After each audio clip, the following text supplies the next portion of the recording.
The story of writing, astronomy, and law.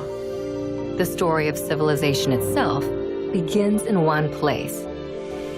Not Egypt, not Greece, not Rome, but Mesopotamia. Mesopotamia is an exceedingly fertile plain situated between the Tigris and the Euphrates rivers.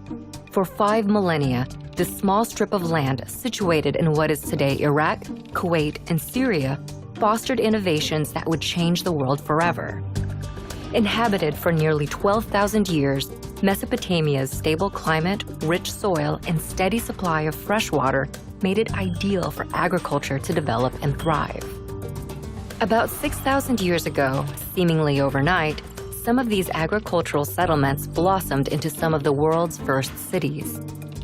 In the period between 4000 and 3100 BC, Mesopotamia was dotted with a constellation of competing city-states. At one point, they were unified under the Akkadian Empire and then broke apart, forming the empires of Assyria and Babylon. Despite near constant warfare, innovation and development thrived in ancient Mesopotamia. They built on a monumental scale, from palaces to ziggurats. Mammoth temples served as ritual locations to commune with the gods. They also developed advanced mathematics, including a base 60 system that created a 60-second minute, a 60-minute hour, and a 360-degree circular angle. The Babylonians used their sophisticated system of mathematics to map and study the sky. They divided one Earth year into 12 periods. Each was named after the most prominent constellations in the heavens, a tradition later adopted by the Greeks to create the zodiac. They also divided the week into 7 days, naming each after their 7 gods embodied by the 7 observable planets in the sky. But perhaps the most impactful innovation to come out of Mesopotamia is literacy.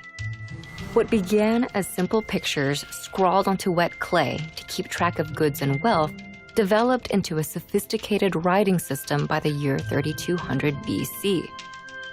This writing system would come to be called cuneiform in modern times and proved so flexible that, over the span of 3,000 years, it would be adapted for over a dozen different major languages and countless uses, including recording the law of the Babylonian king Hammurabi, which formed the basis of a standardized justice system. But Mesopotamia's success became its undoing. Babylon, in particular, proved too rich a state to resist outside envy. In 539 BC, the Persian king Cyrus conquered Babylon and sealed his control over the entirety of Mesopotamia. For centuries, this area became a territory of foreign empires. Eventually, Mesopotamia would fade, like its kings, into the mist of history, and its cities would sink beneath the sands of Iraq. But its ideas would prevail in literacy, law, math, astronomy, and the gift of civilization itself.